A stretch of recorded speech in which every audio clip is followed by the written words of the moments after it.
Alors, les conseils que je pourrais donner à toute personne qui souhaite se lancer dans un projet de reconversion professionnelle, tout d'abord, ce serait de se renseigner sur les opportunités d'emploi dans ce nouveau secteur. Ensuite, c'est de dépasser ses croyances limitantes. Je pense qu'il y a beaucoup de personnes qui ont envie de changer, qui sont vraiment malheureuses dans leur poste, dans le métier qu'elles occupent, mais toutes les croyances limitantes du style financièrement, ça sera pas possible, je ne pourrai pas, je n'en ai pas la capacité, je n'y arriverai jamais. Et puis j'ai des enfants, maintenant c'est trop tard, j'ai 40 ans, j'ai 50 ans. Donc il y a de tas de croyances limitantes qui vont bloquer et au final, il y a rien qui peut empêcher quand on a vraiment le désir, de changement, de se lancer dans un projet qui nous tient à cœur, on peut vraiment dépasser toutes ces croyances. Moi, ces questions, je me les ai su poser, j'ai repoussé, maintes et maintes fois ces projets-là et en fait, voilà, vraiment laisser ces croyances limitantes et se dire que quand on veut, on peut. Et troisièmement, il faut être motivé vraiment à 100.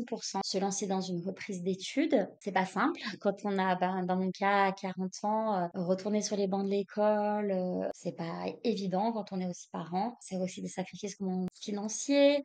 On passe moins de temps en famille parce qu'on est, bien occupé, avec, les cours, les révisions et puis, bah, l'emploi que l'on peut occuper si, par exemple, on fait de l'alternance et malgré les doutes qu'on peut avoir, bah, les moments aussi de remise en question, de découragement parce que, bah, il y aura des hauts et des bas. Ne rien lâcher parce que c'est normal, on va passer par des phases, un peu d'enthousiasme, de très grande motivation, de satisfaction parce qu'on se lance dans quelque chose de nouveau et puis il y a des moments où on va sentir un peu, la fatigue, où on sera peut-être, se retrouver peut-être parfois un peu plus en difficulté, mais ne rien lâcher. Vraiment, il faut croire en soi et se dire que quand on veut vraiment, on se donne à 100 et il y a pas de raison.